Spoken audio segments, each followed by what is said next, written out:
¿Cómo puede esto influir positivamente en el sur global? Bien diseñado y con reglas de juego eh, claras y generando capacidades locales para que esto pueda ser movido por quienes conocen y entienden los territorios. Esto es absolutamente transformador y catalizador, ¿sí? Em, Hasta hace unos años, las únicas alternativas que se le daban a los territorios ricos en biodiversidad, donde no había infraestructura, em, pues era siempre buscar productos que dependían de la infraestructura tradicional para poder sacarlos al mercado, ¿sí? Eh, los créditos de biodiversidad, las unidades de biodiversidad, lo que permiten es generar valor a partir de la conservación de la biodiversidad y de su cuidado. ¿Mm? Em, entonces, pues, ¿no? Desde esa perspectiva esto soluciona, esto es realmente una solución real y posible para los territorios, en donde dejamos de confrontar esa realidad de desarrollo y conservación. Muy buenos días a la gente de Poder Ambiental. En el marco de esta oportunidad maravillosa que tiene Colombia este año de ser la COP16 de biodiversidad, el día de hoy vamos a hablar de créditos de biodiversidad. Y para eso tenemos una invitada inmejorable que se llama Mariana Sarmiento. Mariana hizo su pregrado en estudios ambientales y latinoamericanos de la Universidad de Tulane. Tiene una maestría en gestión ambiental y análisis y diseño de políticas de la Universidad de Yale. Mariana tiene más de 17 años de experiencia profesional y ha trabajado, entre otras, para el Ministerio de Ambiente y Desarrollo Sostenible de Colombia, el Banco Mundial, la Universidad de Yale, la WWF, WCS, en donde fue la directora de negocios y conservación, fue miembro de la Junta Directiva de Azocarbono en Colombia, es miembro del panel asesor internacional sobre créditos de biodiversidad, es miembro fundador para la Alianza de Créditos de Biodiversidad a nivel global y desde hace 10 años es la CEO, es decir, la propia de Terrazos. Mariana, bienvenida a Poder Ambiental. Juan Pablo, muchas gracias por esta invitación y muy contenta de poder estar acá y compartir un poco. Super. Mariana, ¿te parece si empezamos? Tú nos cuentas qué es Terrazos y cuál es su experiencia a nivel nacional e internacional, por favor. Claro que sí, Terrazos, pues primero que todo es una empresa colombiana, somos una empresa B y cuya misión es poder generar proyectos de conservación excepcionales en los territorios a partir de capital privado. ¿Sí? Hace unos años identificamos una problemática y una realidad, y es que había muchas empresas con obligaciones o con interés de invertir en la conservación de biodiversidad, pero que ese dinero, digamos, no estaba realmente generando un impacto. Entonces, a partir de ahí empezamos a generar soluciones, a generar modelos de negocio para poder realmente solucionar, solucionarle a las empresas un dolor de cabeza, pero sobre todo para generar valor en los territorios y valor al país. Em, entonces, eso de manera resumida. Super. Mariana, Terrazos, digamos, estos ejercicios de conservación con capital privado tienen como origen importante un requerimiento normativo nacional que tiene que ver con la compensación por pérdidas de biodiversidad. ¿Nos puedes explicar muy rápidamente qué es eso y hace cuánto está funcionando en Colombia? Claro que sí. Colombia desde 1993 tiene la obligación en la ley de que las empresas que generan impactos ambientales que no pueden reducir, pues evitar, reducir, mitigar, los deben compensar, ¿sí? Digamos, ese concepto fue reglamentado en el 2012 con un manual de compensaciones por pérdida de biodiversidad, en donde hizo ciertas aclaraciones, ¿no? Uno, cuánto debían compensar las empresas si impactaban 1, 2, 3, 4 hectáreas, pero también dependiendo del ecosistema que afectaran y del lugar en donde estaban. Y dos, generó unos mínimos de las condiciones de esos proyectos de compensación ambiental. Adicionalmente, Colombia tiene un requerimiento de que las empresas que tienen licencias ambientales que captan recurso hídrico directamente de los cuerpos de agua deben invertir el 1% de su CAPEX. Igual que en el caso de las compensaciones, esa obligación está ahí hace mucho tiempo. Hubo una norma que mejoró esa reglamentación en el 2017 y ahí se abre la posibilidad de poder facilitar y ayudar al despliegue de esas inversiones de mejor forma a través de los bancos de hábitat. ¿Sí? Entonces, por un lado, Colombia tiene una fuente de requerimientos y de demanda para generar inversiones ambientales hacia las empresas. Y dos, pues en el país también los instrumentos de política pública han tratado de diseñar mecanismos para facilitar y para mejorar el impacto de esas obligaciones. Súper. Y entonces digamos que ese requerimiento nacional hace que ustedes se vuelvan como la punta de lanza en las compensaciones por pérdidas de biodiversidad. Y yo estaba en varias conferencias en las que las empresas que hacen eso dicen, hombre, da gusto pagar esto gracias a Terrazos, y ustedes hacen que ese requerimiento genere muchísimo valor en las organizaciones y que cumpla su objetivo, que es evitar la pérdida neta de biodiversidad. Ya 12 años de eso, digamos, ¿cuáles son las principales lecciones aprendidas de ustedes en ese ejercicio? Bien, hoy en día hay como varias cosas y para ponerlo en perspectiva, hoy en día, por ejemplo, estamos administrando más de, digamos, casi 20 obligaciones de distintas autoridades ambientales en estos bancos de hábitat, pero también Terrazos acompaña a otras empresas em, simplemente, ¿no? Y en territorios muy complejos donde tal vez soluciones como los bancos de hábitat no son posibles y donde hay otras soluciones que son mucho más apropiadas para esos territorios como los acuerdos de conservación. Y yo creo que hay varias lecciones ahí aprendidas. Uno, cada territorio y cada proyecto es distinto, ¿cierto? No hay una fórmula mágica para, para, para hacer un proyecto de compensaciones, para llegar a acuerdos con propietarios. em, y también, digamos, cada obligación de cada empresa tiene sus particularidades. Entonces, eso quiere decir que se necesita un equipo interdisciplinario y un equipo muy conectado con el entendimiento del problema y la búsqueda de la solución, porque no es, ¿no? Porque no es como una varita mágica que uno pone. Em, Dos, todos estamos aprendiendo en este proceso, ¿cierto? Y eso quiere decir que la apertura, el diálogo son fundamentales para poder realmente generar las soluciones que este país necesita.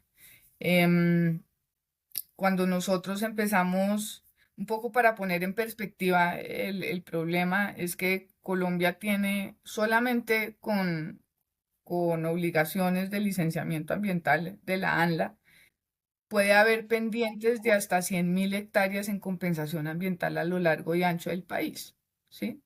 Entonces, encontrar soluciones que aseguren que esas compensaciones efectivamente se ejecutan, pero que sus impactos positivos perduran en el tiempo es muy importante. Y ahí necesitamos que todos estemos aprendiendo, resolviendo y pensando. Entonces creo que eso es fundamental, ¿no? Entonces, uno, cada territorio es distinto. Dos, estos son procesos de aprendizaje en donde requiere como apertura y construcción de relaciones de confianza para poder superar esos retos.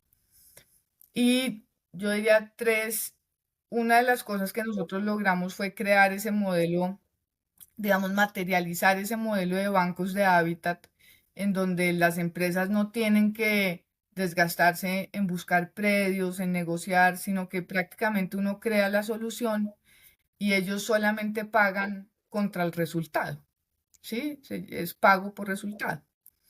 ¿Esto qué implica? Esto implica que tiene que haber una inversión anticipada en desarrollar estos proyectos, en invertir en las capacidades, ¿no? En las actividades para poder llegar a esos hitos. Y encontramos pues que hay un pool de inversionistas y hay un pool de capital, digamos, que está dispuesto a ayudar a Colombia a acelerar em, ese, digamos, acelerar la implementación de ese mecanismo que al final resulta en la aceleración de la implementación de las compensaciones ambientales. Em, entonces, el interés está, retos también internos, ¿cierto? Y cómo todavía necesitamos como país generar mejores reglas de juego para que realmente las autoridades ambientales tengan garantías, los propietarios de las tierras tengan garantías, las empresas y si entran inversionistas, que son generalmente inversionistas de impacto, ellos también las tengan. Em, lo resumiría de esa manera. ¿Tú podrías explicarnos qué son los créditos de biodiversidad y cómo se diferencian de los créditos de carbono, porfa? Sí, antes de eso, digamos, como qué es, ¿no? ¿Qué es un crédito de biodiversidad o qué es una unidad de biodiversidad que después se puede, ¿no?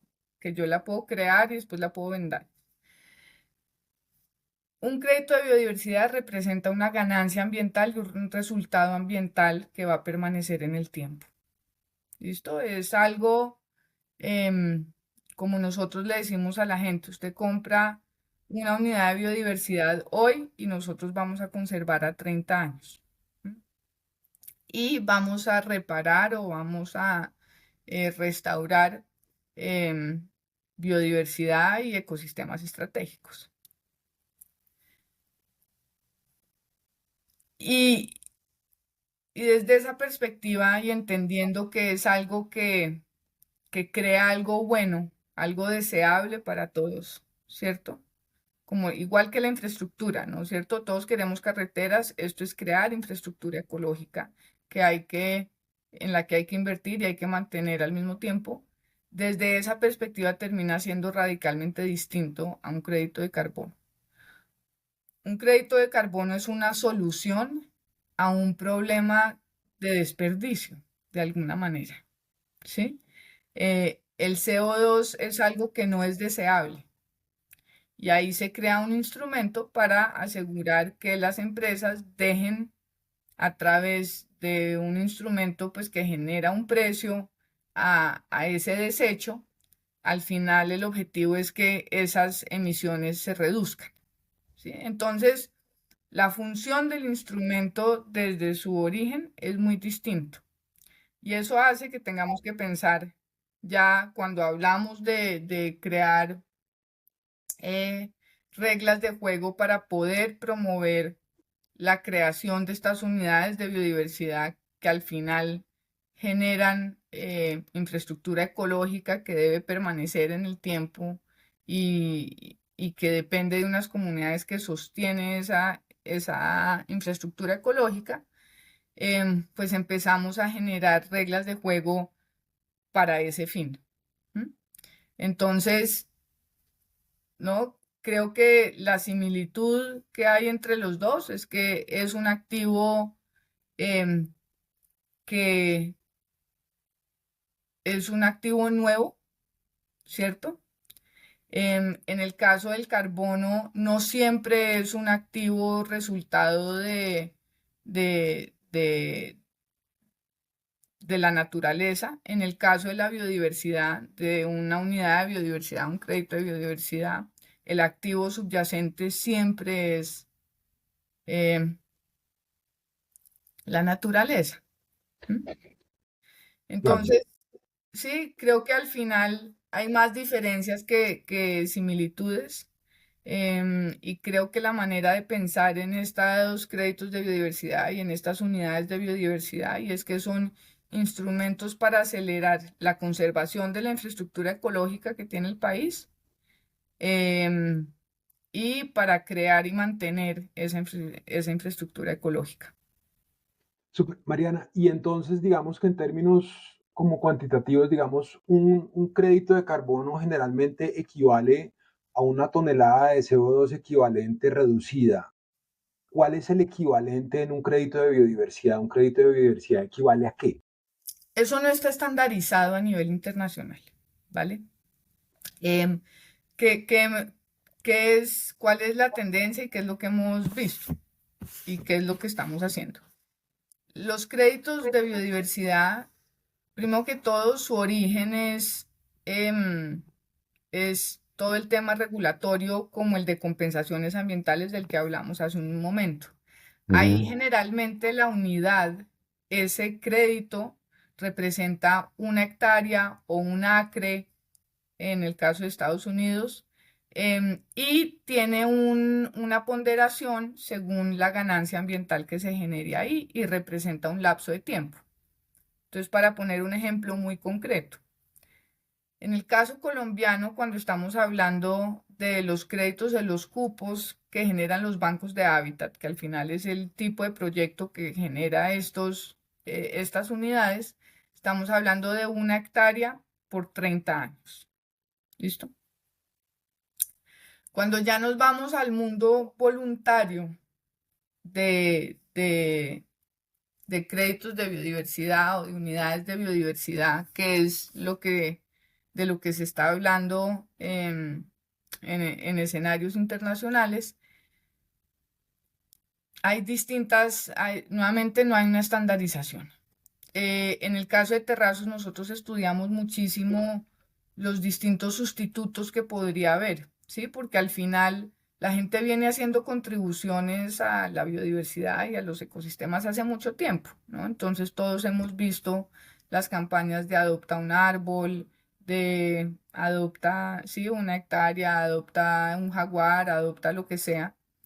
Em, y dijimos, bueno, entendamos como cuáles son esos aportes, porque al final lo que queremos, y esto creo que es muy importante, es cómo descentralizamos la gestión de la biodiversidad y las finanzas de la biodiversidad, Mm. para que al final de cuentas todo el mundo, cada uno de nosotros, al final del mes, pueda contribuir a conservar la biodiversidad de la cual todos dependemos. ¿M? Entonces dijimos, cuál es el precio de esa unidad de biodiversidad para que todos podamos aportar?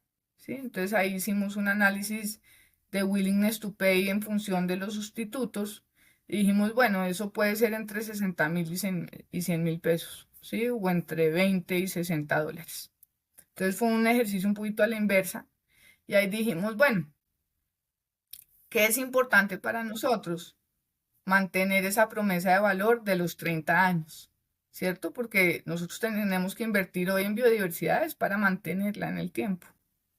Entonces dijimos, vamos a mantener esa promesa de valor de los 30 años, pero nos tiene que caber en ese precio de los 20 a los $60. Entonces ahí dijimos, bueno, eso nos da 10 metros cuadrados por 30 años, ¿vale? Entonces, digamos, dependiendo del mercado, entonces digamos, uno puede vender o comprar unidades que tan solo representan 10 metros cuadrados por 30 años, o si ya soy una empresa, puedo estar hablando ya de hectáreas, de hectáreas.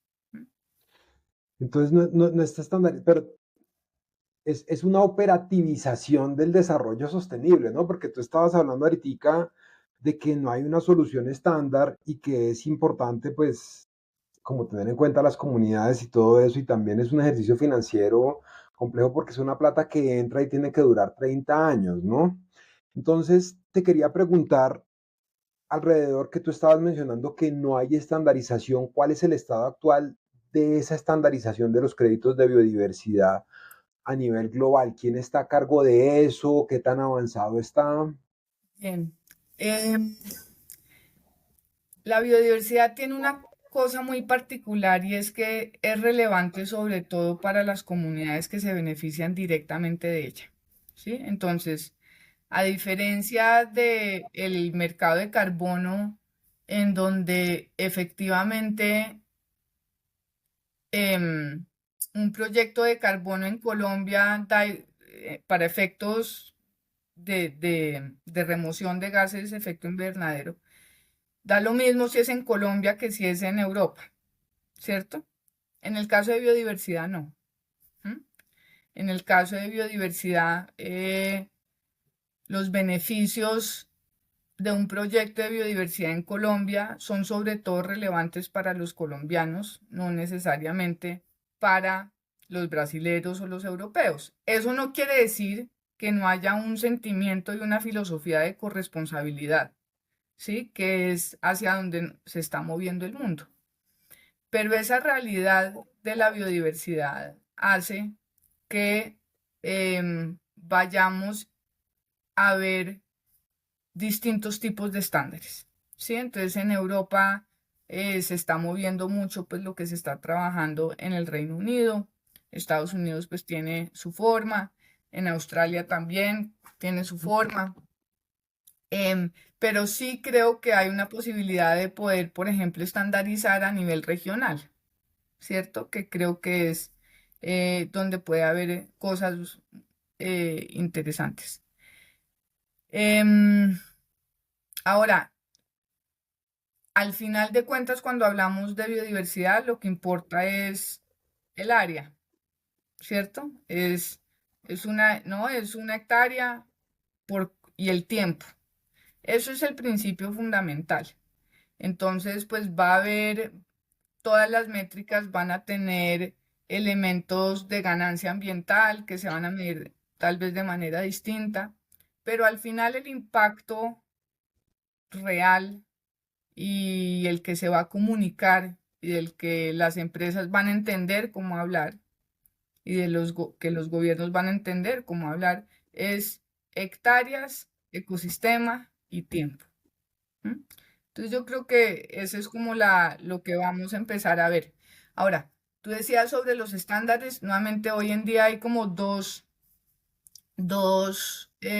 organismos que se han venido creando orgánicamente. Uno es la Alianza para los Créditos de Biodiversidad, de la cual somos miembros fundadores y de hecho está por salir un paper que da como los atributos básicos y mínimos de una unidad de biodiversidad o de un crédito de biodiversidad. Entonces uno diría, ahí se están poniendo como los mínimos aceptables de, Ujú. de esa variedad de créditos de biodiversidad que van a surgir.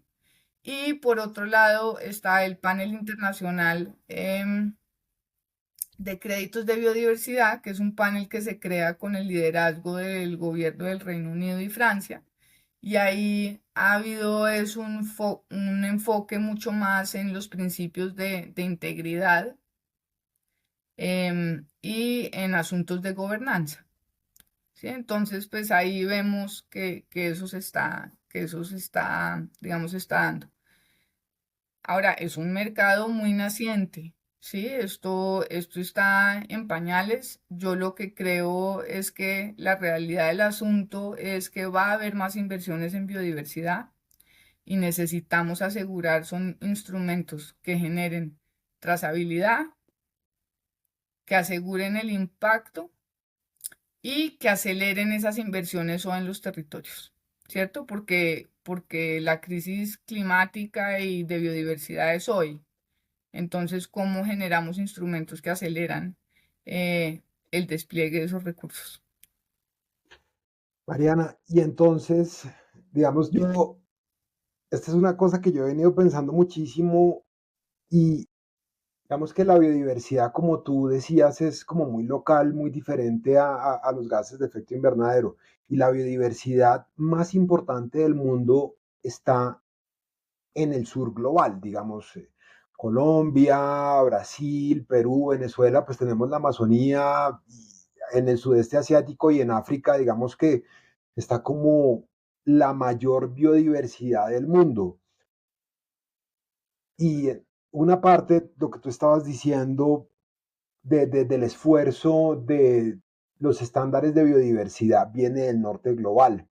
Yo te quería preguntar a ti, ¿qué tan importante consideras tú que las reglas y las experiencias del sur global sean tenidas en cuenta dentro de los estándares de biodiversidad para la estandarización y de lo que viene hacia adelante?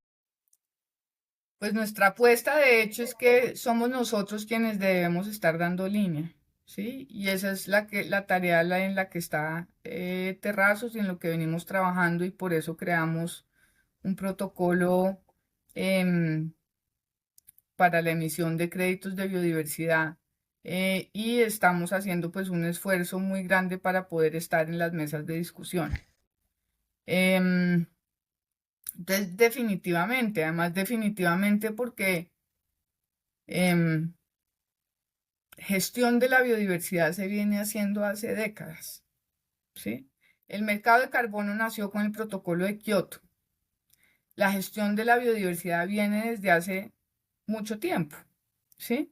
Lo que pasa es que no en una figura, digamos, de mercado como hoy en día se está hablando. Entonces, digamos, el reto es poder generar estándares, protocolos que permitan realmente a esas comunidades, a esas organizaciones que vienen haciendo trabajo juicioso de conservación de la biodiversidad, en la mayoría de las veces con las uñas y con grandes sacrificios, poder acceder a estos mercados de manera directa y sin intermediarios. ¿Mm? Entonces, y esas capacidades las tienen nuestros países, ¿no? Aquí, pues la academia, ¿quién sabe más de la biodiversidad de nuestros países que la misma academia de nuestros países, ¿cierto? Entonces, es fundamental y al final, y lo que hemos visto, digamos, de esos lunares del mercado de carbono es que muchos de los problemas que hay en esos proyectos no deseados, ¿cierto? Es porque, pues porque no fueron iniciativas locales, ¿sí? Sino que llega alguien de afuera, ofrece un negocio, el diálogo, no hay información asimétrica, hay desbalances de poder y se tienen resultados, digamos, no gratos. Entonces, como la gente viene trabajando en biodiversidad y como las comunidades entienden biodiversidad, ¿m? Aquí hay una posibilidad para poder nivelar esos procesos de negociación y que realmente ellos sean los dueños y gestores de sus proyectos. Em, para eso toca estar en las conversaciones y creo que Colombia tiene ahí una oportunidad pues muy importante, pero que tenemos que saber aprovechar.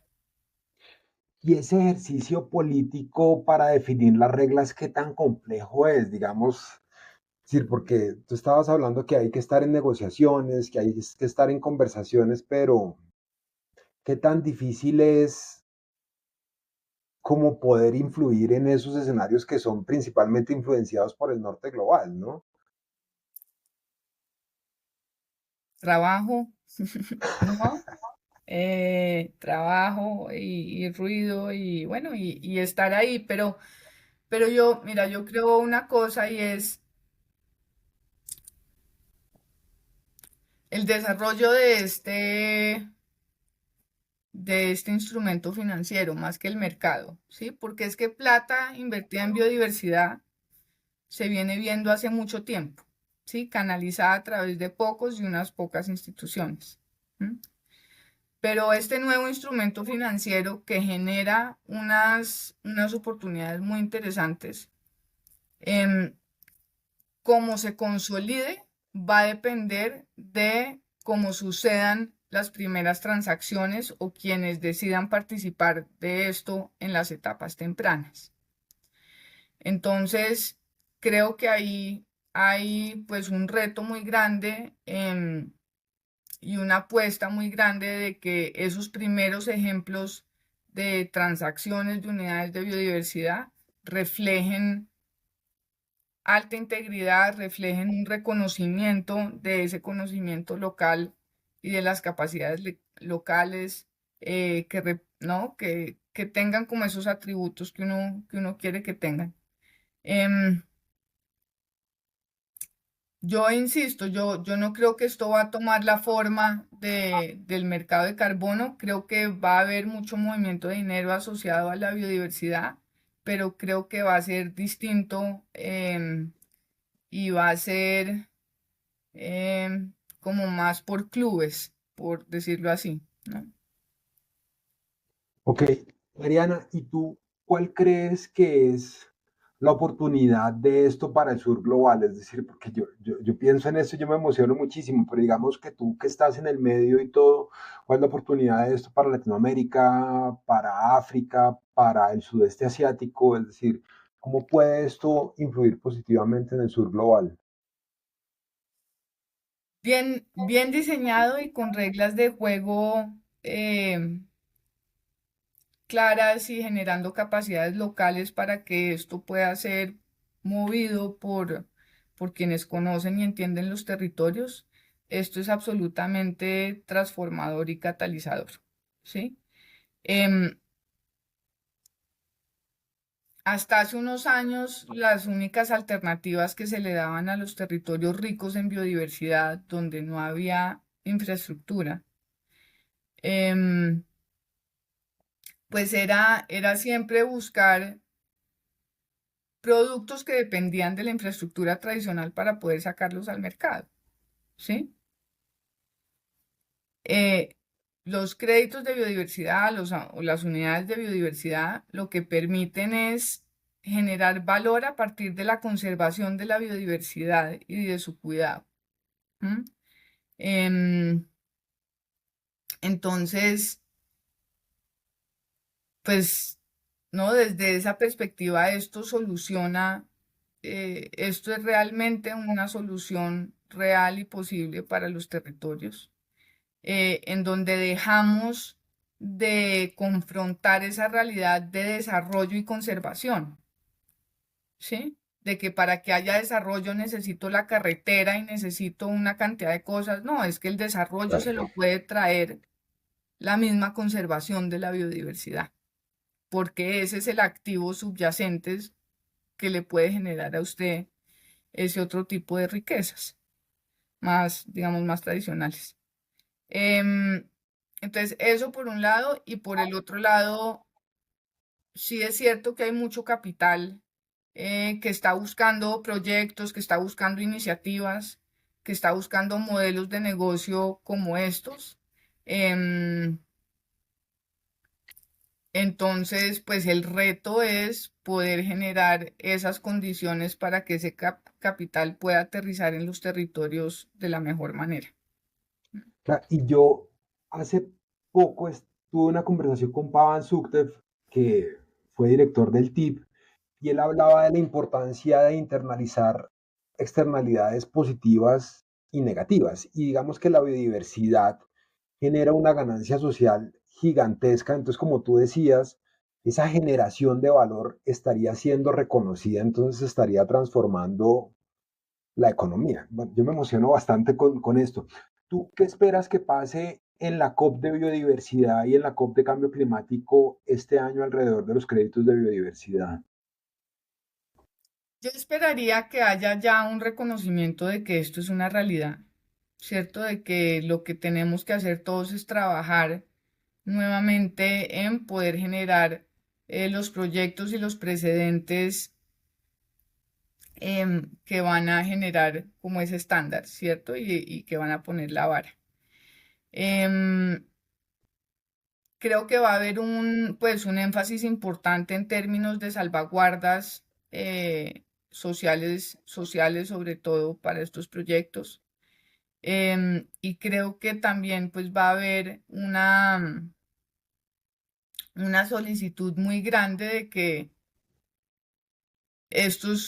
los dueños de estos proyectos tienen que ser los dueños de las tierras, ¿cierto? O quienes custodian esa biodiversidad. Entonces, creo que esos van a ser los llamados. Creo que vamos a ver un sector corporativo y financiero como con mucho deseo de participar de alguna manera, pero también un poquito em, como prevenido sobre, bueno, cómo hacer esto, cómo lograr que esto funcione realmente como un negocio, pero teniendo en cuenta pues todas estas realidades que poco a poco la gente ya empieza a entender un poco más. Em, y creo que será una COP donde todo el mundo va a estar enfocado no tanto en el compromiso, sino realmente en la ejecución de los compromisos. Es bueno, de verdad, ¿qué se está haciendo? ¿No? De verdad, usted, ¿no? ¿Cómo va a avanzar? ¿Cómo va a dar el pie siguiente, el paso siguiente? Porque la retórica es bastante, ¿cierto? Claro, y este es un elemento de realidad importante. Mariana, nosotros tenemos aquí una tradición en Poder Ambiental y es que las dos últimas preguntas son la misma para todos los invitados. Yo quería preguntarte a ti, para ti, ¿qué es poder y para ti, qué es política?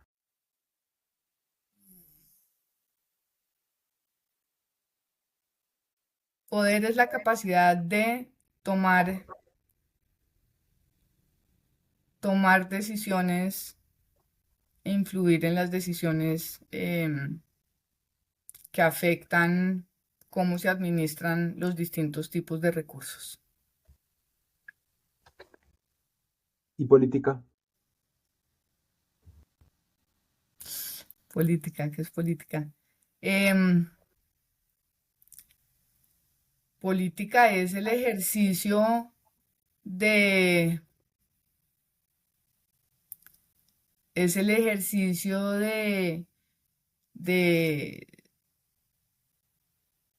buscar cómo los intereses de las distintas partes llegan al final y cuál interés se sobrepone sobre el otro. Súper. Mariana, te agradezco infinitamente por haber estado en esta conversación. Yo estoy seguro que esto le va a encantar a las personas de Poder Ambiental y gracias por el trabajo que tú haces particularmente para el Sur Global. De manera que muchísimas gracias por esta participación en Poder Ambiental. Pablo, a ti muchas gracias por abrir estos espacios. Gracias. Chao. Chao.